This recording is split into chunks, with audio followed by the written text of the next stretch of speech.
이 큰아들이 돌아온 목소리의 특징이 있는데 분노입니다. 그 28절 볼까요?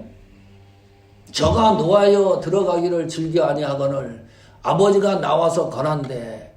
이 말씀도 의미 있게 관찰을 해야 됩니다.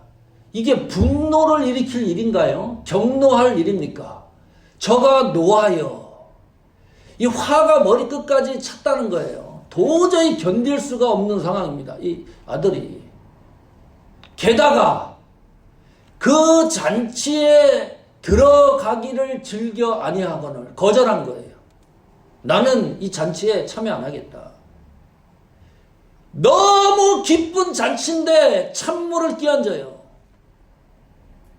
거기에 모인 모든 사람들이 기쁘고 즐겁고 그런 상황인데 이 첫째라고 하는 아들이, 장자라고 하는 아들이 완전히 그 잔치를 망하게 합니다. 이 깡패도 아니고 이런 깽판 치는 경우가 어디 있어요? 이런 못된 아들이 어디 있습니까? 더 가슴이 아픈 거는요, 아버지가 나와서 권한대. 이 권하다. 이것도 미완료 시제입니다. 한 번 와서 설득하는 게 아닙니다.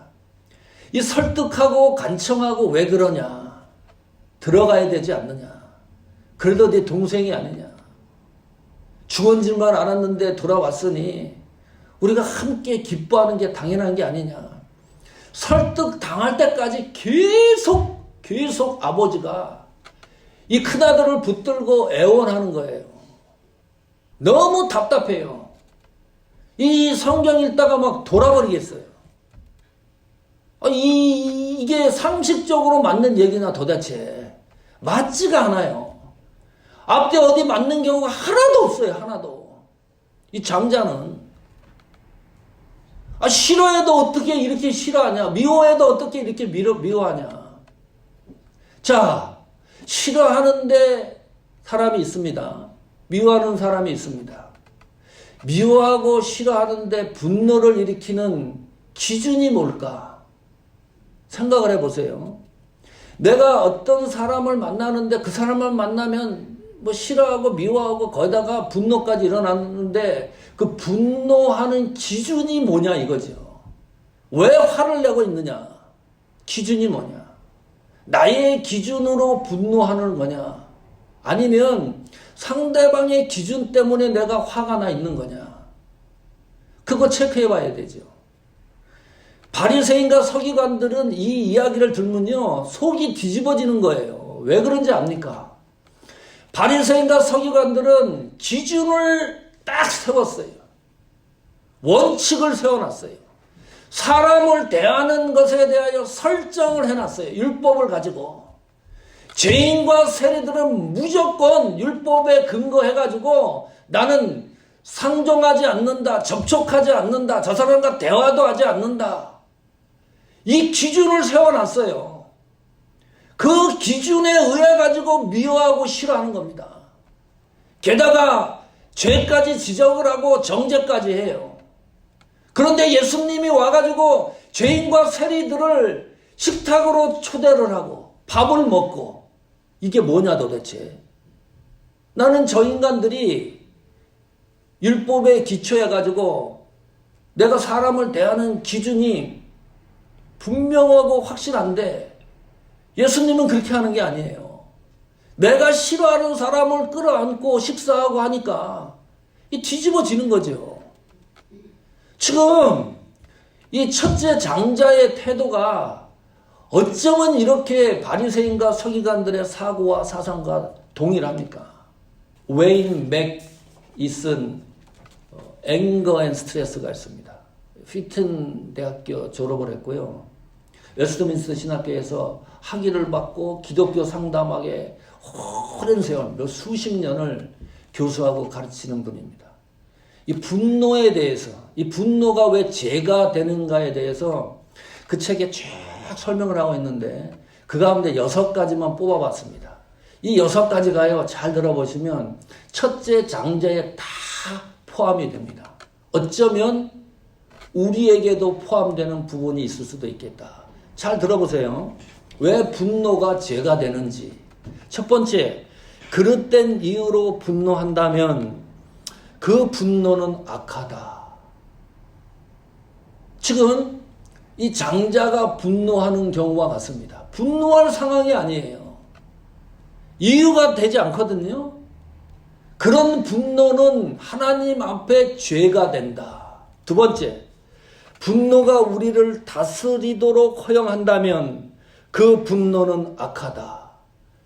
분노를 내가 컨트롤하는 게 아니라요. 그 분노가 나를 다스려버려요.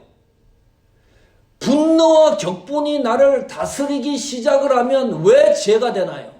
하나님이 보이지 않습니다.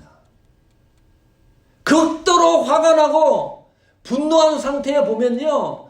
내 앞에 예수님이 보이지 않아요. 성령님이 내 속에서 교통하는 음성을 들을 수가 없다. 믿음과 하나님의 관계가 파괴되기 때문입니다. 이 분노가 나를 다스리면 그러면 그건 죄가 된다.